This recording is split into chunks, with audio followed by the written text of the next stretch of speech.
అస్మద్గురుభ్యో నమః. Hyper acidity అంటే అధిక ఆమ్లత్వము, ఆమ్ల పిత్త సమస్య మరియు నివారణ గురించి తెలుసుకుందాం. హైపర్ ఎసిడిటీ, ఆమ్లము పిత్తము అనేది ప్రస్తుత సమాజంలో కనిపించే అత్యంత సాధారణ వ్యాధి. హైపర్ ఎసిడిటీ అనేది కడుపు మరియు సన్నిహిత ప్రేగు యొక్క యాసిడ్ స్రవించే విధానం మరియు వాటి మధ్య ఏర్పడే అసమతుల్యత లక్షణాల వల్ల సంభవిస్తుంది. కడుపు సాధారణంగా జీర్ణ ప్రక్రియలో అవసరమైన ఆమ్లాన్ని స్రవిస్తుంది. కడుపులో ఆమ్లం అధికంగా ఉత్పత్తి అయినప్పుడు అది ఎసిడిటీగా మారుతుంది. ఎలాంటి ఆహారం వల్ల ఈ సమస్య వస్తుందంటే సమోసాలు తినడం వల్ల, బర్గర్స్ తినడం వల్ల, పిజ్జా మొదలైన స్పైసీ ఫుడ్ అలవాట్లు ఎవరికైతే ఉంటుందో వారికి ఈ హైపర్ ఎసిడిటీ అనే వ్యాధి సమస్య ఉంటుంది. ఆహారంలో కారము, లవంగము, ఆవాలు, గరం మసాలా పొడి, చికెన్ మసాలా, అల్లము, వెల్లుల్లి మొదలైన వాటిని అధికంగా ఉపయోగించడము, చిప్స్ వంటి ఉప్పు మరియు ఆయిల్ ఎక్కువగా ఉన్న పదార్థాలు, పుల్లని ఆహారాలు, పులియబెట్టిన ఆహారాలు, దోశ, ఇడ్లీ మొదలైన వాటితో పాటు బేకరీ పదార్థాలు తినడం వలన హైపర్ ఎసిడిటీ రావడానికి అవకాశం ఎక్కువగా ఉంది.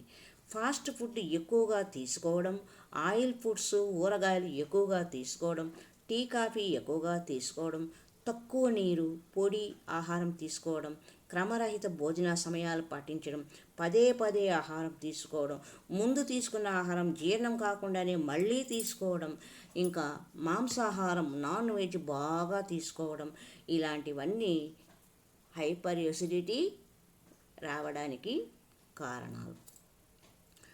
భోజన సమయాన్ని తప్పించి వేళ కాని వేళలో తినడము, రాత్రి చాలా ఆలస్యంగా తినడం, అలాగే ఎక్కువ సమయం వరకు మేల్కొని ఉండడం కూడా మరి యొక్క ప్రధాన కారణం. విహార లక్షణాలు: విశ్రాంతి లేకపోవడము, వేగవంతమైన జీవనశైలి, రాత్రి నిద్ర సరిపోకపోవడము, భోజనం చేసిన వెంటనే నిద్రపోవడం, సహజ కోరికల అణచివేత, సూర్యరశ్మి తగలకపోవడము, మానసిక కారణాలు, ఒత్తిడిలో కూడిన జీవనశైలి, మితిమీరిన ఆందోళన, అసూయ, కోపం, భయం, ఉద్యోగంలో అసంతృప్తి. పైన పేర్కొన్న అన్ని కారకాలు మనం ఇప్పుడు చెప్పుకున్నవన్నీ పిత్త దోషాన్ని అధికంగా పెంచడానికి కారణమవుతాయి, మరి ఆమ్ల లక్షణాలను బలపరుస్తాయి. హైపర్ ఎసిడిటీ లక్షణాలు ఎలా ఉంటాయంటే గుండె, ఛాతీ మంట, రెట్రోస్టెర్నల్ బర్నింగ్ అంటారు, పుల్లని లేదా చేదు తేనుపు ఇలా రావడం, వికారం, గొంతు మంట, తీసుకున్న ఆహారంతో పాటు పుల్లని పదార్థం అంటే వాంతులు అవ్వడం, పొత్తి కడుపు యొక్క వాయువుల విస్తరణ, పొత్తి కడుపులో భారం, అజీర్ణం, ఆహారం పట్ల విరక్తి, కడుపులో నొప్పి, ఛాతీ నొప్పి, తల నొప్పి, దుర్వాసనతో కూడిన గ్యాస్ బయటికి రావడం, కడుపులో గడబిడ శబ్దాలు, కాళ్ళు చేతులపై తీవ్రమైన మంట, దాహం, నోటిలో పుండుగా ఏర్పడడం, కాళ్ళలో శక్తి కోల్పోయిన భావన కలగడం, అలసట, బద్ధకం, శరీరమంతా దురద రావడం లాంటి లక్షణాలను కలిగి ఉంటారు ఎవరు హైపర్ ఎసిడిటీ ఉన్నవారు. ఎలాంటి నివారణ మార్గాలు పాటించాలి? యాసిడ్ పెప్టిక్ డిజార్డర్, ఆమ్లము పిత్తము యొక్క అన్ని కారకాలను నివారించడం మంచిది. మితిమీరిన ఉప్పు, నూనె, పుల్లని మరియు మసాలా ఆహారాలకు దూరంగా ఉండాలి. భారీ మరియు అకాల ఆహారాన్ని నివారించాలి. ధూమపానము, మద్యపానము మానేయాలి. ఆహారంలో ప్రధానంగా కాకరకాయ, పరిపక్వ బూడిద, గుమ్మడికాయ, పొట్లకాయ వంటి చేదు పదార్థాలు ఉండేలాగా తీసుకోవాలి. మన ఆహారంలో కాకరకాయ, బూడిద గుమ్మడికాయ, పొట్లకాయలు ఉండాలంట భోజనంలో ఆహార పదార్థంగా. పొట్లకాయ వంటి చేదు పదార్థాలు ఉండేలా చూసుకోవాలి. బార్లీ, గోధుమలు, పాత బియ్యము, పచ్చిశనగలు ఆహారంలో చేర్చుకోవాలి. ఆహారాన్ని బాగా ఉడికించుకొని తినాలి. మానసిక విశ్రాంతి పద్ధతులను పాటించాలి. ఆమ్ల పిత్తాల్లో ఉపయోగపడే కొన్ని ముఖ్యమైన ఆయుర్వేద మందులు: శతావరి పాలతో రోజుకు 2 సార్లు 3 గ్రాముల చొప్పున తీసుకోవాలి. ఎస్టీ మధు పాలతో రోజుకు 2 సార్లు 3 గ్రాములు.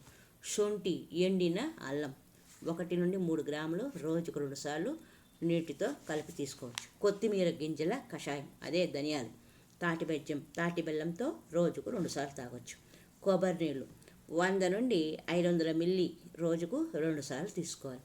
ఉసిరి పొడి 3 నుండి 6 గ్రాములు గోరువెచ్చని నీటితో తీసుకోవాలి.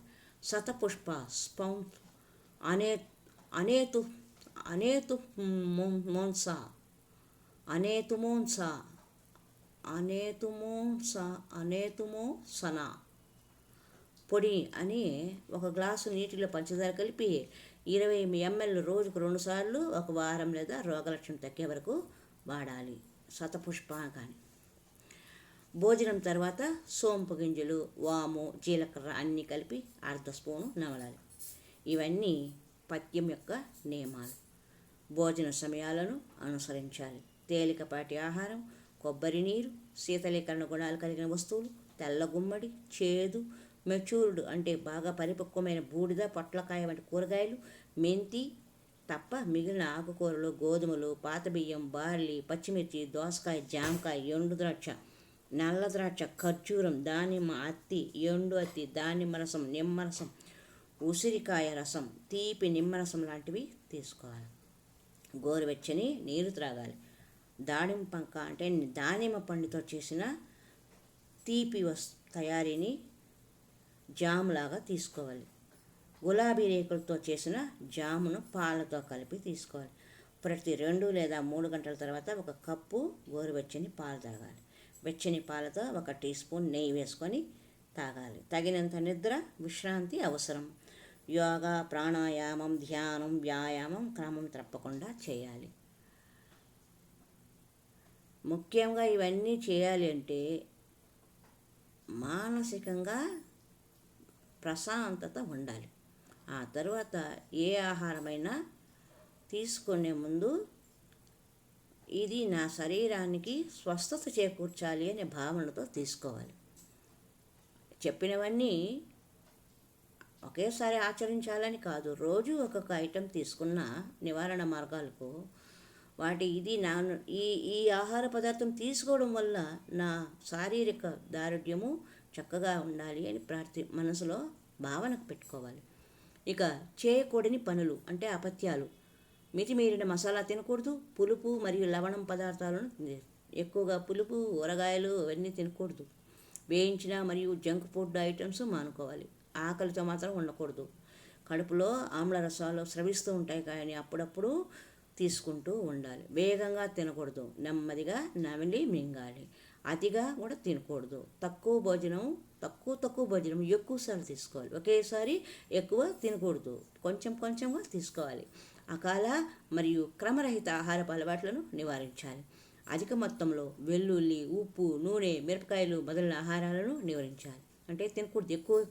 ఎక్కువ మసాలాలు, ఎక్కువగా నూనె, ఎక్కువగా మిరపకాయ వేసుకొని తినకూడదు. పెరుగు మరియు పుల్లని పండ్లు వదిలేయాలి.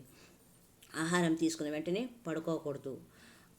అలాగే ధూమపానము, మద్యము, టీ, కాఫీ మరియు ఆస్పిరిన్స్ వంటివి వాడకూడదు. ఎక్కువగా ఒత్తిడిని నివారించాలి. పై సమస్యతో బాధపడుతున్న వారు ఈ సమస్య తీవ్రతను బట్టి, సలహాలను బట్టి నియమాలను పాటించాలి. అవసరాన్ని బట్టి మందులు తీసుకోవాలి. అది చెప్పాం కదా. మందులు కూడా ఎస్టి మధు, సొంటి, కొత్తిమీర గింజల కషాయము, కొబ్బరి నీళ్ళు, ఉసిరి పొడి, శతపుష్ప, శతావరి ఇవన్నీ ఔషధాలు. వీటిని అవసరాన్ని బట్టి తీసుకోవాలి కానీ ఒకేసారి చెప్పారు కదా అని అన్నీ తెచ్చిపెట్టుకొని తినకూడదు. సమస్య నుండి పూర్తి పరిష్కారం కావాలి అంటే మందులు వాడితే లేదా అప్పటికప్పుడు తాత్కాలిక ఉపయోగించే మందులతో శాశ్వత పరిష్కారం లభించదు. ఆరోగ్యం పైన అవగాహన పెంచుకొని సమస్య యొక్క వేరు మూలాల నుండి పెకిలించి చేసే విధంగా మన దినచర్య అనేది అలవాటు చేసుకోవాలి. అది కేవలం ఒక ఆయుర్వేద జీవనశైలి ద్వారా మాత్రమే సాధ్యమవుతుంది. అద్భుతమైన జీవనశైలి నియమాలను పాటించి ఆరోగ్యాన్ని మెరుగుపరుచుకొని ఆయుర్దాయం ఉన్నంత వరకు ఆనందంగా, ఆహ్లాదంగా, హాయిగా బతికేద్దాం. ఇది హైపర్ ఎసిడిటీకి సంబంధించిన రోగము యొక్క లక్షణాలు, తీసుకోవలసిన పదార్థాలు, తీసుకోకూడని పదార్థాలు, వాడవలసిన ఆయుర్వేద మందులు. హరి ఓం తత్సత్.